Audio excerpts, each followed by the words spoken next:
بسم اللہ الرحمن الرحیم۔ السلام علیکم ورحمۃ اللہ وبرکاتہ۔ واقعہ معراج حدیث نبوی کے آئینے میں۔ یہاں ڈاکٹر صاحب کہتے ہیں کہ اب میں چاہتا ہوں کہ پورا واقعہ معراج آپ کو اس حدیث کے حوالے سے سنا دوں جو متفق علیہ ہے۔ میں خود بیان کروں گا تو کچھ نہ کچھ کمی بیشی کا احتمال ہے۔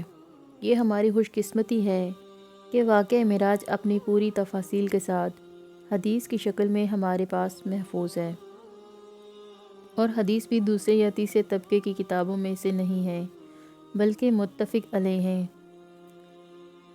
جس کا پایہ جیسا کہ میں عرض کر چکا ہوں روایت اور سند کے اعتبار سے تقریباً قرآن مجید کے برابر ہے۔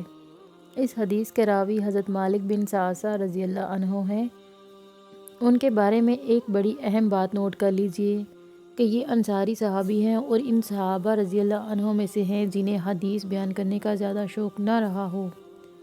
غالباً یہ واحد حدیث ہے جو ان سے مروی ہے۔ ان کو اس حدیث سے نہایت شغف تھا، انہوں نے اس کو نہایت محبت کے ساتھ محفوظ کیا تھا اور اس کے ایک ایک لفظ کی حفاظت کی تھی۔ چنانچہ بعض دوسرے صحابہ کرام رضی اللہ عنہ جنہوں نے خود نبی اکرم صلی اللہ علیہ وآلہ وسلم سے یہ واقعہ سنا ہوا تھا، جیسے حضرت انس بن مالک رضی اللہ عنہ، وہ بھی ان کی خدمت میں خاص طور پر حاضر ہو کر اس روایت کو سنتے تھے، اس لیے کہ اس روایت میں ان کا درجہ بہت بلند ہے۔ اس حدیث کو امام بخاری رحمۃ اللہ علیہ اپنی صحیح بخاری میں ان قتادہ ان الانس بن مالک ان مالک بن ثعثہ کی اسناد سے روایت کرتے ہیں۔ مسلم شریف میں یہ روایت حضرت انس بن مالک رضی اللہ عنہ سے براہ راست مروی بھی موجود ہے۔ ہم اس روایت کا لفظ بہ لفظ مطالعہ کرتے ہیں، اس سے انشاءاللہ العزیز اس ضمن میں بہت سے اشکالات دور ہو جائیں گے۔ حدیث ہے، حضرت مالک بن ثعثہ رضی اللہ عنہ روایت کرتے ہیں کہ نبی اکرم صلی اللہ علیہ وآلہ وسلم نے خود ہمیں وہ حالات و واقعات سنائے جو اس رات کو پیش آئے جس رات کو آپ کو لے جایا گیا، یعنی واقعہ معراج بیان فرمایا۔ اب دیکھیے یہ مرفوع حدیث ہو گئی۔ آگے روایت کرتے ہیں کہ نبی اکرم صلی اللہ علیہ وآلہ وسلم نے ارشاد فرمایا، اس اثناء میں کہ میں حتیم یا شاید حجر کا لفظ استعمال فرمایا، حجر بھی حتیم کے ایک حصے کو کہتے ہیں، میں لیٹا ہوا تھا کہ اچانک میرے پاس ایک آنے والا آیا۔ یہ آنے والا کون ہے؟ حضرت جبرائیل علیہ السلام ہے، یہ آگے واضح ہو جائے گا۔ حضور نے ارشاد فرمایا کہ اس نے یہاں سے وہاں تک میرا سینہ چاک کیا، یعنی خلق کے گڑھے سے لے کر ناف تک، پھر میرا دل نکالا، پھر ایک سنہری طشت لایا گیا جو ایمان سے بھرا ہوا تھا، پھر اس سے میرا دل دھویا گیا، اور ایک روایت میں آتا ہے کہ اسی طرح پیٹ کو بھی زمزم سے دھویا گیا اور اس میں ایمان و حکمت بھر دیے گئے۔ پھر میرے پاس ایک چوپایا لایا گیا جو حجر سے چھوٹا اور گدھے سے بڑا تھا، وہ بالکل سفید تھا، اس کا نام براق ہے، اس کا ہر قدم اس کی حد نگاہ تک بڑھتا تھا۔ پس مجھے اس پر سوار کیا گیا اور جبرائیل علیہ السلام میرے ساتھ چلے۔ اب یہاں نام کے ساتھ صراحت ہو گئی کہ آنے والے جبرائیل علیہ السلام تھے، یہاں تک کہ وہ آسمان دنیا تک پہنچ گئے، یعنی پہلا آسمان جو ہمیں نظر آتا ہے۔ اس روایت میں سفر معراج کے زمینی حصہ کا ذکر نہیں ہوا۔ سورہ بنی اسرائیل کی پہلی آیت اور دوسری روایات جوڑ کر اس خلا کو پر کیا جاتا ہے۔ آپ صلی اللہ علیہ وآلہ وسلم کے سفر معراج کا پہلا حصہ زمینی سفر پر مشتمل ہے، یعنی پہلے آپ مسجد اقصی تک پہنچتے ہیں۔ ایک دوسری روایت میں آتا ہے کہ حضور صلی اللہ علیہ وآلہ وسلم نے ارشاد فرمایا کہ میں نے اپنی سواری براق کو اس جگہ باندھا جہاں انبیاء اپنی سواریاں باندھا کرتے تھے۔ مسجد میں بہت سے لوگ نماز کے لیے جمع تھے، میں منتظر تھا کہ کون امامت کرائے گا کہ حضرت جبرائیل علیہ السلام نے میرا ہاتھ پکڑ کر مجھے آگے کیا، میں نے نماز پڑھائی اور پھر حضرت جبرائیل علیہ السلام نے مجھے بتایا کہ آپ کی اقتدار میں نماز ادا کرنے والے وہ تمام انبیاء ہیں جو دنیا میں مبعوث ہوئے، اور آج آپ صلی اللہ علیہ وآلہ وسلم نے ان سب کی امامت کی۔ یہ علامت ہے نبی اکرم صلی اللہ علیہ وآلہ وسلم کے سید الانبیاء و مرسلین ہونے کی۔ پھر یہاں سے آسمانی سفر کا آغاز ہوا۔ اب پھر اسی روایت کا سلسلہ جوڑتے ہیں جو بیان ہو رہی تھی۔ حضور صلی اللہ علیہ وآلہ وسلم حضرت جبرائیل کے ساتھ پہلے آسمان پر پہنچے تو حضرت جبرائیل نے دستک دی۔ بس اس نے دروازہ کھلوانا چاہا تو پوچھا گیا کون ہے؟ انہوں نے جواب دیا جبرائیل۔ پوچھا گیا آپ کے ساتھ کون ہے؟ یہاں یہ بات ذہن میں رکھیے کہ اس امکان کو مسترد نہیں کیا جا سکتا کہ آسمان اول کے دروازے پر تعینات فرشتوں کو معلوم ہو پھر بھی پوچھ رہے ہوں۔ قانون قانون ہے، لہٰذا دروازے پر دستک دینی ہوگی اور شناخت کروانی ہوگی۔ جیسے کوئی جج اپنے علم کی بنیاد پر کبھی فیصلہ نہیں دے گا، فیصلہ تو مقدمے کی سماعت اور شہادتوں کی بنیاد پر ہی ہوگا۔ کسی جج کو کسی واقعہ کا ذاتی علم ہو تو بھی اسے مقدمہ کسی عدالت کو منتقل کرنا ہوگا اور وہاں گواہ کی حیثیت سے پیش ہونا ہوگا۔ بس قانون قانون ہے۔ پوچھا گیا ساتھ کون ہے؟ حضرت جبرائیل نے جواب دیا محمد صلی اللہ علیہ وآلہ وسلم۔ پوچھا گیا کیا انہیں بلایا گیا ہے؟ انہوں نے فرمایا ہاں۔ اس کے بعد کہا گیا مرحبا ان کے لیے، تہنیت ہے، مبارکباد ہے، خوش آمدید ہے، کیا ہی اچھے ہیں جو لائے گئے ہیں۔ پھر سمائے دنیا کا دروازہ کھولا گیا۔ پھر جب میں داخل ہوا تو میں نے دیکھا وہاں آدم علیہ السلام تشریف فرما ہے۔ جبرائیل نے کہا یہ آپ کے جد امجد ہیں حضرت آدم علیہ السلام، بس آپ علیہ السلام آپ صلی اللہ علیہ وسلم ان کو سلام کیجئے۔ تو میں نے ان کو سلام کیا۔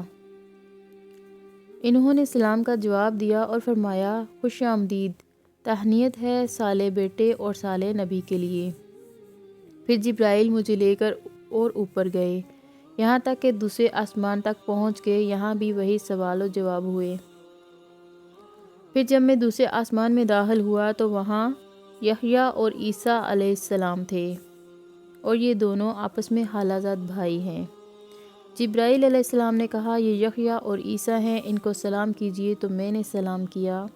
انہوں نے مجھے سلام کا جواب دیا اور کہا خوش آمدید، مرحبا صالح بھائی اور صالح نبی کو۔ یہاں غور کیجئے کہ حضرت آدم علیہ السلام نے حضور صلی اللہ علیہ وآلہ وسلم کا استقبال بیٹا کہہ کر کیا، جبکہ حضرت یحییٰ اور حضرت عیسیٰ علیہ السلام نے بھائی کہہ کر خیر مقدم کیا۔ یہ اس لیے کہ حضرت آدم تو کل بنی نوع انسان کے جد امجد ہیں، جبکہ حضرت یحییٰ اور عیسیٰ علیہ السلام بنی اسرائیل میں سے ہیں جو حضرت ابراہیم علیہ السلام کے دوسرے بیٹے حضرت اسحاق کی اولاد میں سے ہیں، چنانچہ وہ بیٹا کہنے کے بجائے بھائی کہتے ہیں۔ اسی طرح آگے حضرت یوسف، موسیٰ اور ہارون آپ صلی اللہ علیہ وآلہ وسلم کو بھائی کہیں گے، اور آگے حضرت ابراہیم علیہ السلام بیٹا کہیں گے، کیونکہ حضور صلی اللہ علیہ وآلہ وسلم ان کے بڑے بیٹے حضرت اسماعیل علیہ السلام کی اولاد میں سے ہیں۔ آگے چلیے، نبی اکرم صلی اللہ علیہ وآلہ وسلم فرماتے ہیں یعنی تیسرے آسمان پر حضرت یوسف علیہ السلام سے ملاقات ہوئی اور وہی مکالمہ ہوا۔ اسی طرح چوتھے آسمان پر حضرت ادریس علیہ السلام سے، پانچویں آسمان پر حضرت ہارون علیہ السلام سے، اور چھٹے آسمان پر حضرت موسیٰ علیہ السلام سے ملاقات ہوئی۔ حضرت موسیٰ علیہ السلام سے ملاقات کا ذکر حدیث میں اس طرح ہے کہ اسلام کے تبادلہ کے بعد جب میں آگے جانے لگا تو موسیٰ علیہ السلام رونے لگے۔ ان سے پوچھا گیا آپ کو کیا چیز رلا رہی ہے؟ موسیٰ علیہ السلام نے کہا مجھے اس بات پر رونا آ رہا ہے کہ یہ جوان محمد صلی اللہ علیہ وسلم جن کی بعثت میرے بعد ہوئی ہے، اس کے باوجود ان کی امت سے جنت میں داخل ہونے والوں کی تعداد میری امت کے مقابلے میں بہت زیادہ ہوگی۔ وہ شفقت و الفت جو کسی نبی کو اپنی امت سے ہونی چاہیے، یہ اس کا باکمال و تمام اظہار ہے۔ اسے معاذ اللہ کسی حسد پر محمول نہ کر لیجیے گا، بلکہ یہ اپنی امت کی محرومی کا احساس ہے جس سے حضرت موسیٰ علیہ السلام پر یہ کیفیت طاری ہوئی۔ پھر مجھے ساتویں آسمان پر لے جایا گیا، وہاں بھی داخلہ کے لیے فرشتوں سے مکالمہ ہوا۔ اس آسمان پر حضرت ابراہیم علیہ السلام سے ملاقات ہوئی۔ پھر جب میں داخل ہوا تو وہاں حضرت ابراہیم علیہ السلام تھے۔ جبرائیل نے کہا یہ آپ کے جد حضرت ابراہیم ہے، انہیں سلام کیجئے۔ چنانچہ میں نے انہیں سلام کیا۔ جواب میں حضرت ابراہیم علیہ السلام نے بھی سلام کہا اور ان الفاظ سے میرا استقبال کیا، خوش آمدید ہو صالح بیٹے اور صالح نبی کے لیے۔ پھر مجھے اور بلند کیا گیا سدرۃ المنتہا تک۔ یہاں نوٹ کیجئے سعیدابی کی جگہ رفعتو کا لفظ استعمال ہوا ہے اور یہی سدرۃ المنتہا ہے جس کا ذکر سورہ نجم میں ہوا ہے۔ سورہ نجم میں مشاہدات معراج کا ذکر۔ حدیث کے بیان کی تکمیل سے قبل ہم اس واقعہ سے متعلق سورہ نجم کی آیات کا مطالعہ بھی کر لیں۔ سورہ نجم کی ابتدائی آیات مشکلات القرآن میں سے ہیں اور ان کی تفسیر و تشریح میں اختلاف سلف سے چلے آ رہے ہیں۔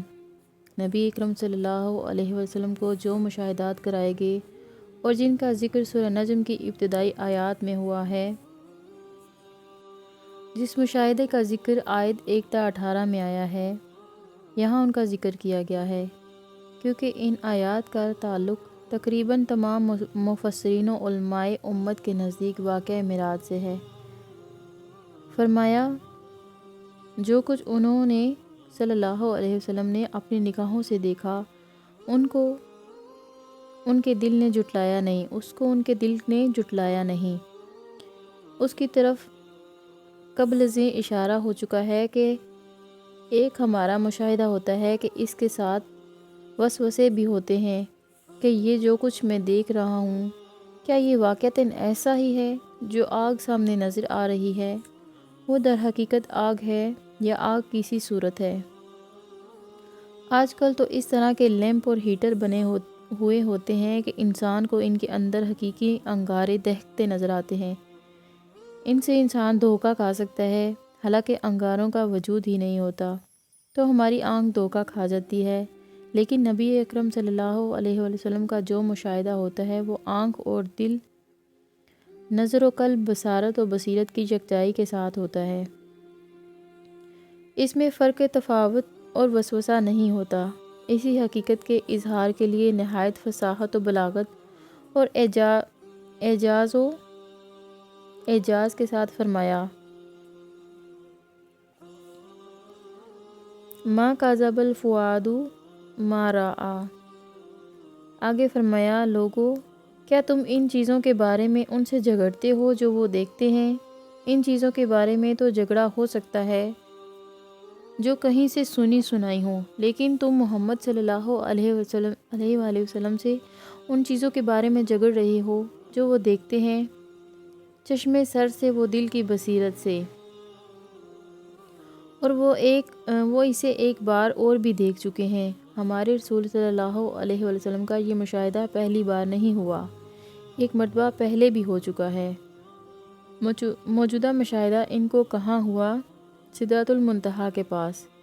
اسی سدرۃ المنتہا کے پاس جنت المأویٰ ہے، وہ جنت جس کا وعدہ کیا گیا ہے اور جو اللہ کے نیکوکار بندوں کا ٹھکانہ بنے گی، جس میں وہ ہمیشہ رہیں گے، جس کے متعلق سورہ زمر میں فرمایا گیا، آیت نمبر 73، اور جنت کے داروغہ ان نیکوکاروں سے کہیں گے کہ سلامتی ہو تم پر، تم بہت خوش بخت رہے، داخل ہو جاؤ اس جنت میں ہمیشہ ہمیشہ کے لیے۔ یہاں نوٹ کر لیجئے کہ احادیث میں معراج کے موقع پر جنت کے مشاہدات کے جو احوال آئے ہیں وہ جنت وہیں تو ہے، ان آیات میں ان احوال کا ذکر نہیں ہے۔ سدرہ عربی زبان میں بیری کے درخت کو کہتے ہیں۔ لفظ منتہا انتہا سے بنا ہے، جس کا مفہوم وہ جگہ اور مقام ہے جہاں جا کر کوئی چیز ختم ہو جائے۔ یہ سدرۃ المنتہا کیا ہے، اس کا سمجھنا ہمارے لیے ممکن نہیں۔ اس کے متعلق آگے عرض کیا گیا ہے، قرآن مجید نے یہاں ایسا انداز اختیار کیا ہے کہ یہ ہر شخص اس اسلوب سے یہ جان لے کہ یہ میرے فہم سے بالاتر ہے۔ یہ منتہا کس اعتبار سے ہے، اب اس کو سمجھنا چاہیے۔ یہ اس اعتبار سے منتہا ہے کہ یہاں سے آگے مخلوق کا گزر نہیں ہے، یہ انتہا ہے، یہاں سے آگے حضرت جبرائیل علیہ السلام بھی نہیں جا سکتے۔ اور نوٹ کیجئے کہ اس سے آگے جانے کا کہیں محمد رسول اللہ کا ذکر بھی نہیں ہے۔ یہ صرف ہماری شاعری میں ہے کہ حضور صلی اللہ علیہ وسلم اس سے بھی آگے گزر گئے، لیکن اس کا قرآن مجید اور احادیث شریف میں کہیں ذکر نہیں ملتا۔ نبی اکرم صلی اللہ علیہ وسلم بھی یہیں تک گئے ہیں۔ یہ بات بھی ذہن میں رکھیے کہ اس بارے میں بھی وضاحت آئی ہے کہ وحی الہی بھی یہاں نازل ہوتی ہے اور یہاں سے فرشتے لے لیتے ہیں۔ گویا جو چیز بھی عرش الہی سے اترتی ہے وہ بالواسطہ اولاً یہی نازل ہوتی ہے۔ اس سے آگے وہ حریم کبریہ ہے جس میں مخلوق کا داخلہ ممکن نہیں۔ عالم خلق کی کوئی شے جو کبھی اوپر آ سکتی ہے اور وہ زیادہ سے زیادہ یہیں تک آ سکتی ہے، اس سے آگے نہیں جا سکتی۔ حضرت جبرائیل علیہ السلام کی رسائی بھی یہیں تک ہے۔ لہٰذا نوٹ کیجئے کہ قرآن مجید نے جو ذکر کیا وہ سدرۃ المنتہا کے آگے یا پار کا نہیں کیا، بلکہ فرمایا وَلَقَدْ رَآهُ نَزْلَةً أُخْرَىٰ عِندَ سِدْرَةِ الْمُنتَهَىٰ۔ آگے فرمایا اِذْ یغشی السِّدْرَةَ مَا یغشیٰ، جب اس بیری کے درخت کو ڈھانپے ہوئے تھا، یعنی نہ اس کو زبان ادا کر سکتی ہے، نہ انسانی زبان میں وہ حروف و الفاظ ہیں جو اس کیفیت کو بیان کر سکیں یا اس کی تعبیر کر سکیں، نہ اس کا کوئی تصور انسان کے لیے ممکن ہے۔ جنت کی نعمتوں کے بارے میں ایک حدیث میں آیا ہے، وہ نعمتیں جو نہ کسی آنکھ نے دیکھی، نہ کسی کان نے سنی، نہ کسی انسان کے دل پر کبھی ان کا خیال تک آیا۔ اب انہیں بیان کریں تو کن الفاظ میں کریں؟ ان کا ابلاغ و اعلان کیسے ہو؟ وہ کمیونیکیٹ کیسے ہوں؟ ابلاغ اور اعلان تو کسی ایسی چیز کے حوالے سے ہوتا ہے جس کا آپ کو تجربہ ہو، وہ آپ کی دید یا شنید میں آئی ہوں، آپ کے ذہن میں اس کا کوئی تصور ہو، تو اس کے حوالے سے بات ہو سکتی ہے۔ لہٰذا یہاں اسلوب اور انداز یہ اختیار کیا گیا اِذْ یغشی السِّدْرَةَ مَا یغشیٰ، جبکہ سدرہ کو ڈھانپے ہوئے تھا۔ تجلیات ربانی کس نوعیت اور کس کیفیت کی حامل تھیں، اسے سمجھنا انسانی ذہن کے لیے ممکن نہیں۔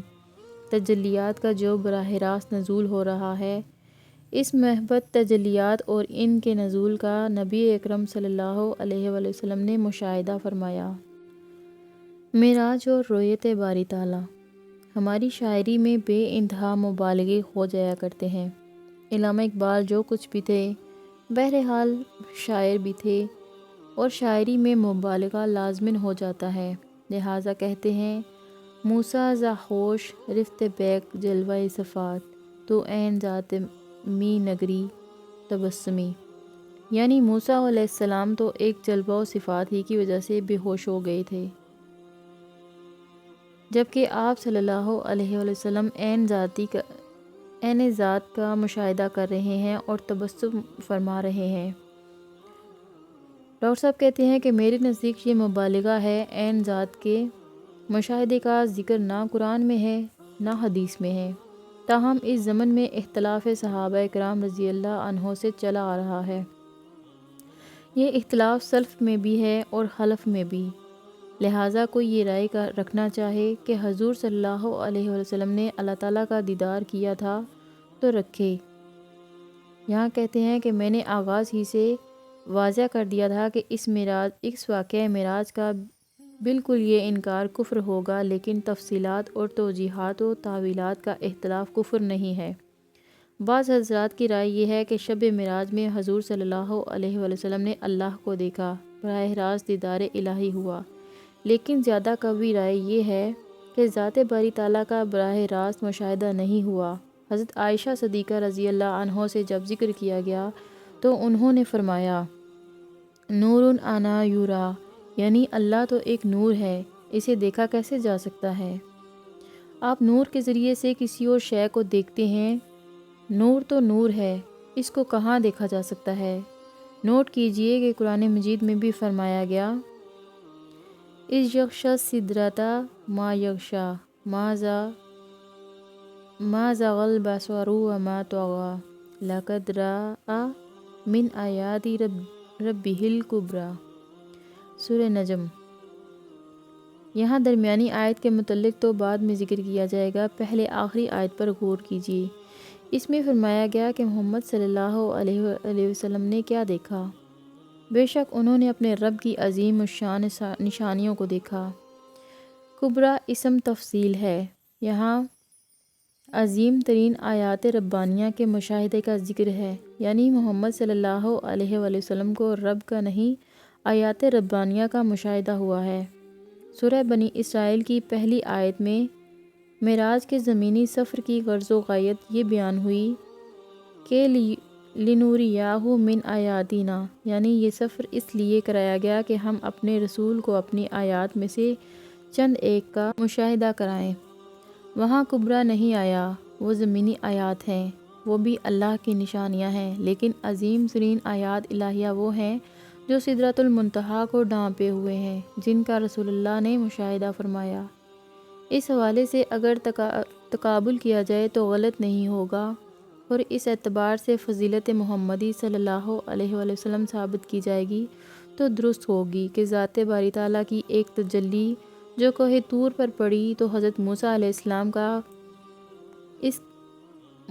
اس کا بھی تحمل نہ کر سکے، اور یہاں تجلیات ربانیہ کا سدرۃ المنتہا پر براہ راست جو نزول ہو رہا تھا، جناب محمد صلی اللہ علیہ وآلہ وسلم نے انہیں بھرپور انداز میں دیکھا اور ان کا تحمل کیا۔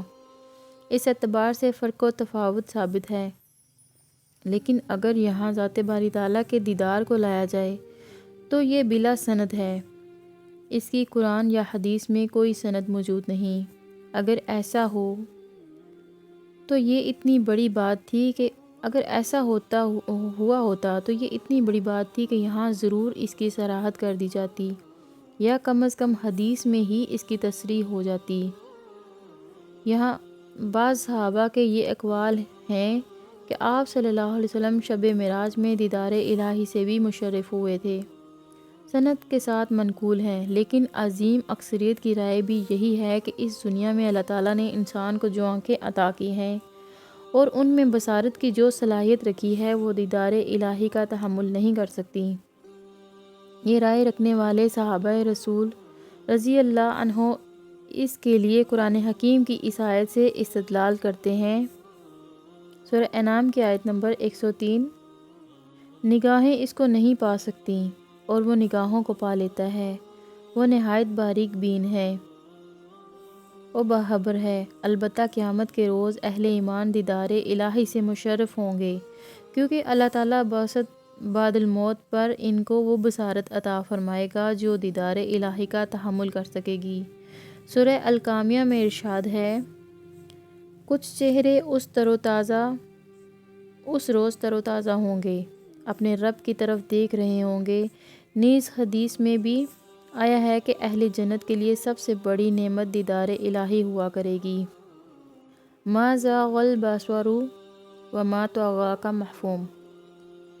یہاں سورہ نجم کی آیت 17 کے متعلق عرض کیا گیا ہے کہ جس کی تشریح و توضیح مؤخر کی گئی تھی، یعنی ما زاغ البصر وما طغى، اس مقام پر بڑی عجیب کیفیت بیان کی گئی ہے، اور اس آیت کو سمجھنا آسان نہیں ہے جب تک آپ چند کیفیات کو اچھی طرح نہ جان لیں۔ ہمارے اپنے مشاہدے کے بارے میں ایک کیفیت یہ ہوتی ہے کہ مشاہدے کا شوق ہے، اور وہ شوق اتنا ہے کہ حد ادب سے بھی تجاوز کرنا چاہتا ہے، لیکن ظرف اتنا نہیں کہ دیکھ سکے۔ حسرت موہانی کا ایک شعر ہے، غم آرزو کا حسرت سبب اور کیا بتائیں، میرے شوق کی بلندی میری ہمتوں کی پستی۔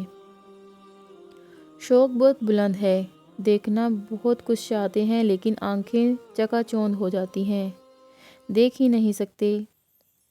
یہاں کہتے ہیں کہ میں سمجھتا ہوں کہ یہ آیت قرآنیہ ما زاغ البصر وما طغى ان دو متضاد کیفیات کو نہایت بلیغ اسلوب سے بیان کر رہی ہیں، جسے عربی کا مقولہ ہے کہ تعرف الاشیاء باضدادها، یعنی کسی شے حقیقت کو اس کی ضد کے حوالے سے بخوبی پہچانا جا سکتا ہے، جیسے رات کی حقیقت دن کے تقابل سے سمجھ میں آتی ہے اور دن کی حقیقت رات کے تقابل سے سمجھی جا سکتی ہے۔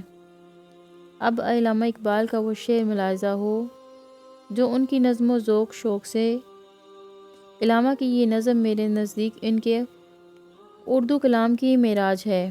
اس نظم کے آخری حصے کا ایک شعر ہے، عین وصال میں مجھے حوصلہ نظر نہ تھا، گرچہ بہانہ جو رہی میری نگاہ بے ادب۔ دونوں اعتبارات سے جو ضد ہے اسے اقبال اس شعر میں لائے ہیں، یعنی ایک طرف میری نگاہ میں بے ادبی تھی اور وہ چوری چوری بھی کچھ دیکھ لینا چاہتی تھی جس کا دیکھنا ادب کے خلاف ہے، لیکن دوسری طرف حوصلہ نظر نہیں تھا لہٰذا دیکھ نہیں سکی۔ اس کو ذہن میں رکھتے ہوئے اب اس مشاہدے کی کیفیت کو سمجھنے کی کوشش کریں جو مشاہدہ محمد صلی اللہ علیہ وآلہ وسلم کر رہے ہیں۔ ڈاکٹر صاحب کہتے ہیں کہ میں عرض کر چکا ہوں کہ وہ مشاہدہ اللہ کا نہیں بلکہ آیات رب الکبریٰ ہے، لیکن اس مشاہدے کی شان یہ ہے کہ نگاہ جمی رہی۔ یہ ظرف ہے محمد صلی اللہ علیہ وآلہ وسلم کا کہ نگاہیں چکا چوند نہیں ہوئی۔ جہاں تیز روشنی ہو نگاہیں اس کا تحمل نہیں کر سکتیں اور دیکھنے والا نگاہ ہٹانے پر مجبور ہو جاتا ہے، لیکن وہاں حال یہ ہے کہ ما زاغ البصر، نگاہ کج نہیں ہوئی، ٹیڑھی نہیں ہوئی، جو کچھ دیکھا ہے نگاہ کو جما کر دیکھا ہے، جو مشاہدہ کیا ہے بھرپور کیا ہے، پورے ظرف کامل کے ساتھ کیا ہے، پورے تحمل کے ساتھ کیا ہے، لیکن وما طغیٰ، حد سے تجاوز نہیں کیا، بے ادبی کا کوئی امکان نہیں ہے۔ طغیٰ ہی ہے طغیانی بنا ہے، یعنی حد سے نکل جانا۔ دریا کو اپنی موج کی طغیانیوں سے کام، کشتی کسی کی پار ہو یا درمیان رہے۔ طغیٰ یعنی حد سے تجاوز کو کہتے ہیں۔ وہ چونکہ مقام ادب بھی ہے لہٰذا وہاں حد سے تجاوز نہیں ہوا۔ بندہ بندہ ہی رہے گا خواہ کتنے ہی بلند مقام تک پہنچ جائے، اور رب رب ہی رہے گا خواہ کتنا ہی نزول اجلال فرما لے۔ سدرۃ المنتہا تک پہنچ کر بھی محمد صلی اللہ علیہ وآلہ وسلم مقام بندگی سے تجاوز نہیں کر رہے ہیں۔ وہاں بھی حال یہ ہے کہ فَأَوْحَىٰ إِلَىٰ عَبْدِهِ مَا أَوْحَىٰ، بس وہاں بھی وحی پہنچائی اپنے بندے کو جو وحی پہنچانی تھی، لیکن عبدہ و رسولہ کے مشاہدے کی کیفیت یہ ہے کہ ما زاغ البصر وما طغیٰ، نگاہ نہ کج ہوئی اور نہ ہی اس نے حد سے تجاوز کیا۔ بلا تحقیق انہوں نے اپنے رب کی عظیم ترین آیات کا مشاہدہ کیا۔ اب ظاہری بات ہے کہ یہ آیات کبریٰ ہمارے تخیل و تصور سے بالاتر ہیں اور انسانی زبان کے الفاظ اس کے بیان کا تحمل بھی نہیں کر سکتے۔ یہی وجہ ہے کہ قرآن حکیم میں بھی ان کا ذکر مجمل طور پر ہی کیا گیا ہے۔